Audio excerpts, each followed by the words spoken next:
Desde Políticas Educativas del Instituto de Enseñanza Superior La Cocha, en el contexto del Plan de Fortalecimiento Institucional, voy a brindar una masterclass sobre cómo preparar y rendir un examen final. Voy a intentar brindarles algunas herramientas útiles para acompañar el desarrollo de sus estudios, sobre todo abocado a cómo preparar y rendir exámenes finales a los primeros años de cada carrera. Principalmente vamos a comenzar cuestionándonos por qué y para qué estamos haciendo esto, ya sea por una satisfacción personal, por un bienestar económico, pero una vez que uno tiene esa motivación clara, se puede comenzar a perseguir el objetivo. Una vez que hemos descubierto esa energía interna que nos va a impulsar a seguir, porque esta cuestión puede llegar a ser un poco dura, porque estudiar nunca es sencillo, pero una vez que uno consigue esta motivación, logra alcanzar sus objetivos.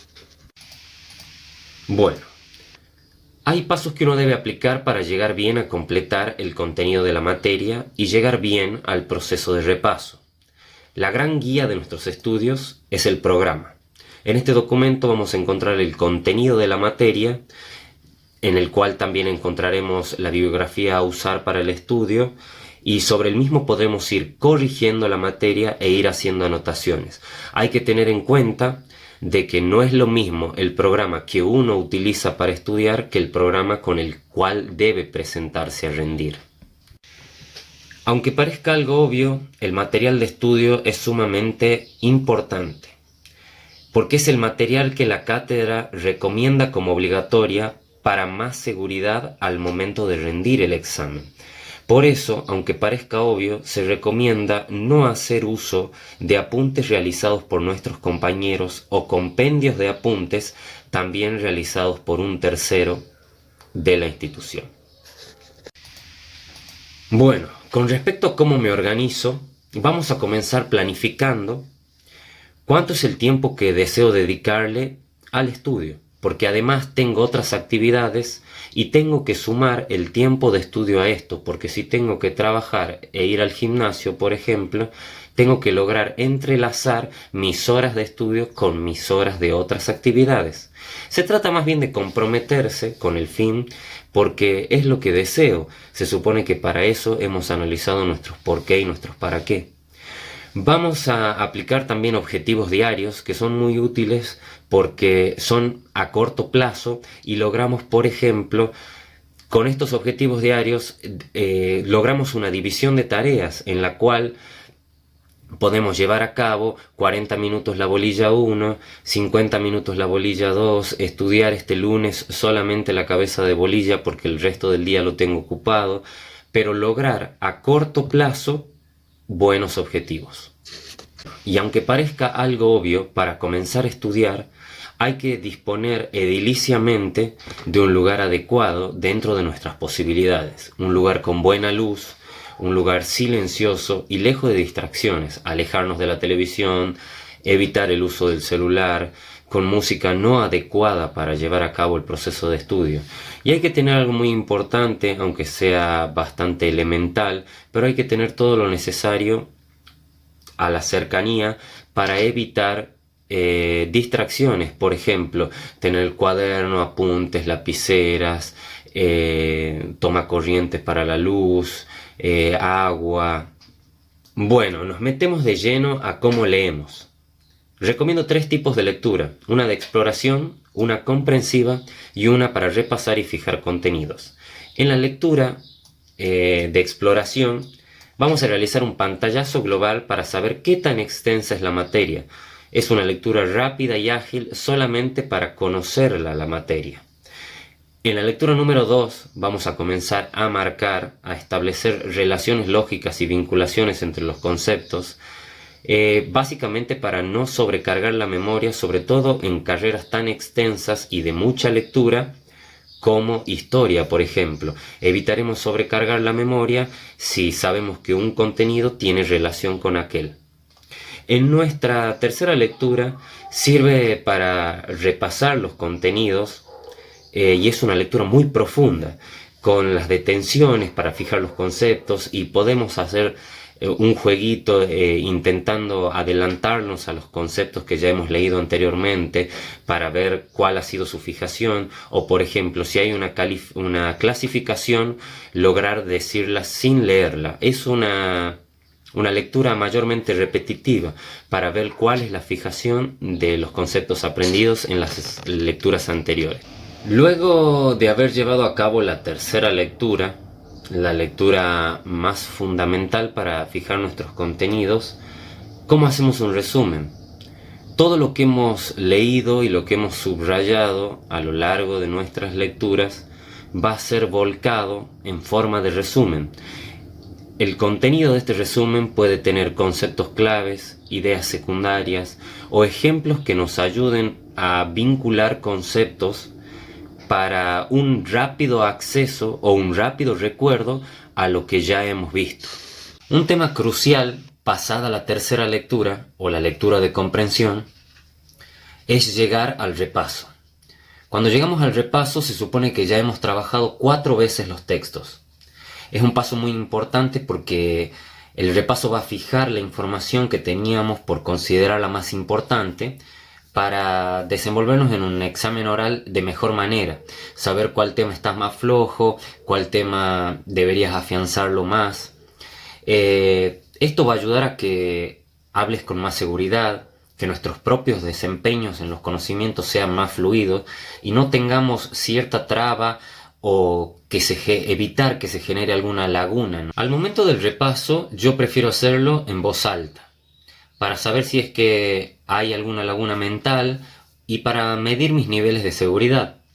Otra manera de repasar puede ser explicarle a otro para recibir alguna devolución, para ver si comprendió o si hay algún error en el concepto que quiero dejarle.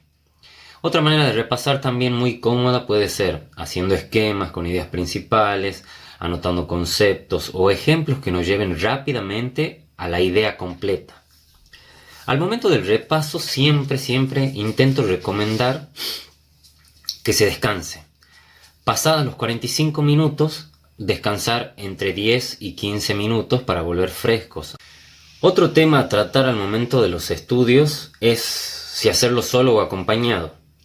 Yo creo que solo puede llegar a ser muy monótono, pero solo controlamos nosotros nuestros tiempos y el momento en el que hay que hacerlo. Ciertamente cuando lo hacemos solo no logramos una valoración objetiva y externa del grado de dominio del contenido, porque estamos solos, no tenemos quien nos dé esa devolución. Haciéndolo acompañado, como lado malo, tenemos que coordinar los tiempos con nuestros compañeros, pero al hacerlo juntos eliminamos la sensación de soledad. Yo creo que estando en comunidad podemos solucionar nuestras necesidades más velozmente. Yo recomiendo, en tanto posibilidad, estudiar acompañado. Hoy en día, con los medios virtuales, podemos hacerlo desde una videollamada, a través de mensajes constantes. Eso también sería estudiar acompañado. Pasaremos a una parte muy importante que son las técnicas para la presentación de un examen oral. Al momento de abordar nuestro examen oral, tendremos 3 partes: la teoría, la práctica y la estrategia que vamos a utilizar para el desarrollo de nuestra teoría y nuestra práctica.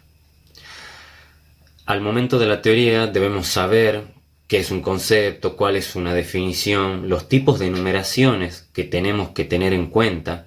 Tenemos que saber diferenciar entre una pregunta abierta y cerrada, cuál nos da más chance de explayarnos en el tema y cuál lo corta, una pregunta cerrada que es bastante acotada al momento de la redacción de la misma.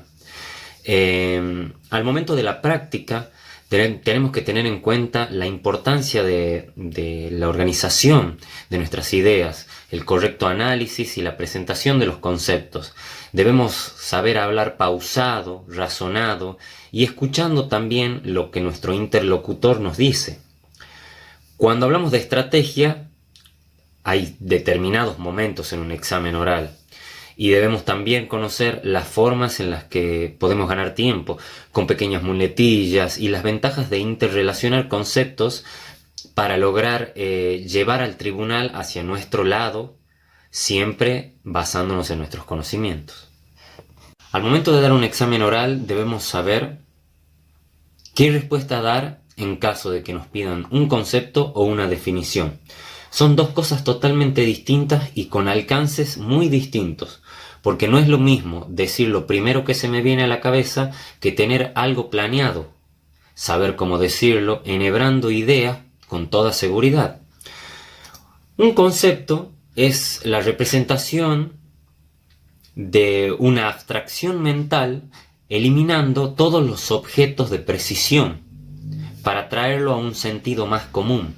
Y una definición genera un proceso de especificidad en donde cada parte significa algo. O sea, se hace una descripción más precisa de lo que se pregunta.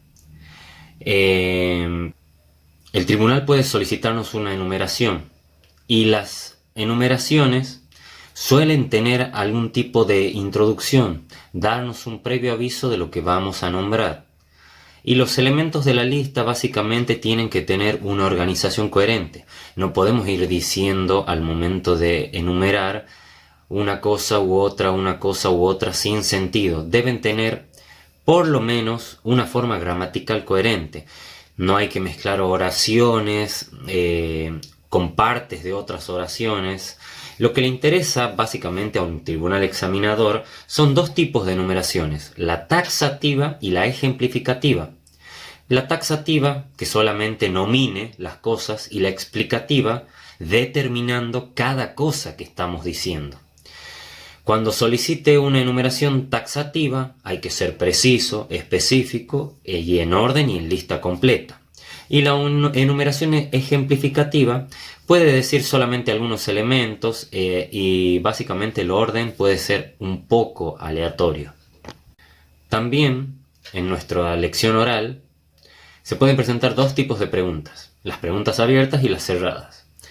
Las preguntas cerradas son preguntas específicas, preguntas que quieren una respuesta clara y concisa. Generalmente las respuestas son o verdadero o falso o sí o no.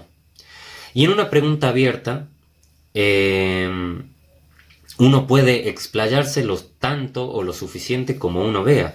Por ejemplo, cuando preguntan sobre qué sucedió en 1810 en el mundo, podés contar un montón de cosas.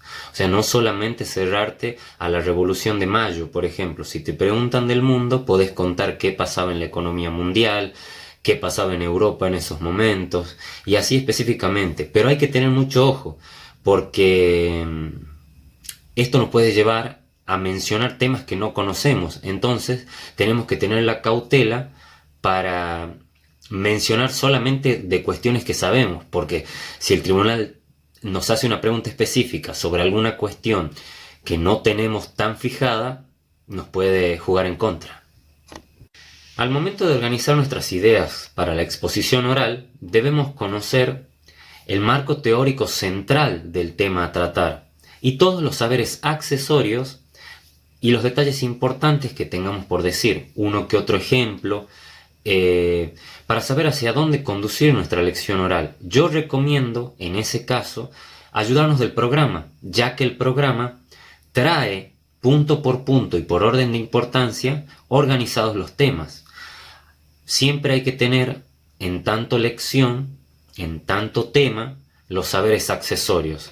Por ejemplo, si vamos a tratar Revolución de Mayo, debemos saber concepto de revolución, el estado mundial en ese periodo histórico y así sucesivamente para no fallar en nuestra lección. Tenemos que saber identificar un concepto o una definición. Yo recomiendo, en caso de una pregunta abierta, dar siempre un concepto. Debemos también saber diferenciar ya en este momento si se trata de una pregunta abierta o cerrada, si es que existe alguna enumeración que nos ayude en nuestra redacción, y a partir de ahí uno puede decir la definición. El estudiante también debe tener la capacidad de desarmar, de desglosar, de desilvanar dicho concepto frente al tribunal, porque esa pregunta puede surgir. Avanzado en temas sobre cómo dar una lección oral, se recomienda hablar pausado y razonado. que hablar rápido y decir lo que se nos viene a la cabeza. Debemos saber valorar los silencios, ya que la palabra tiene un peso en la exposición que a veces por hablar rápido podemos confundirnos y decir voy a exponer la definición de historia, y en ese preciso momento el alumno se obliga a definir de memoria y pierde toda la chance de jugar con la exposición, de dirigirla hacia su lado. Un tema importante también es la forma en la que vamos a ganar tiempo, el tiempo positivo o el tiempo negativo que tengamos con el docente. Esta manera de ganar tiempo también puede ser un tiempo para pensar. Le llamamos tiempo positivo y negativo, pero también se le puede llamar una buena forma o una mala forma de dar un concepto o de dar una definición o de plantearnos frente al examen. Porque nosotros necesitamos sembrar una semilla en el profesor para que él diga si sabemos mucho o sabemos poco, lograr cierto margen de impacto subjetivo en el docente. Por eso necesitamos tiempo para pensar. Por ejemplo, es bueno darle valor al silencio, no tengamos miedo, pero no un silencio sin palabras. ¿A qué voy con esto? Primero debemos decir por lo menos el comienzo de nuestra definición, darnos un pequeño silencio para pensar y continuar con nuestra definición. No abalanzarnos solamente en el silencio, utilizar el silencio como tiempos para pensar. Otra manera de ganar tiempo es la interrelación de conceptos. Para mantenernos en una zona segura, lo que logramos hacer es usar el tiempo positivo a nuestro favor, ya que el tiempo promedio de examen puede llegar a ser de 18 a 25 minutos.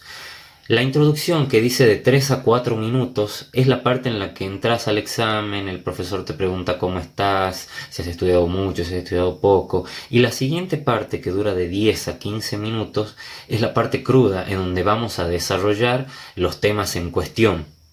Y la etapa decisoria de nuestro examen son de 5 a 7 minutos, que puede llegar a ser la parte en la cual el profesor toma la rienda del examen y comienza a darte preguntas.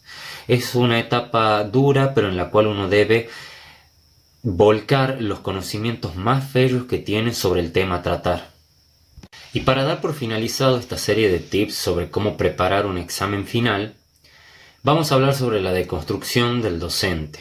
Quizás suene un poco reflexivo, pero hay que hablar del miedo que genera someterse a un examen, de la inseguridad que nos da, que puede surgir por cuestiones totalmente válidas, como la falta de conocimiento porque hemos estudiado poco, o surge por cuestiones ajenas, porque el profesor es el tipo de profesor fantasma, ya que tiene una fama de ser muy duro, o porque su materia es muy difícil.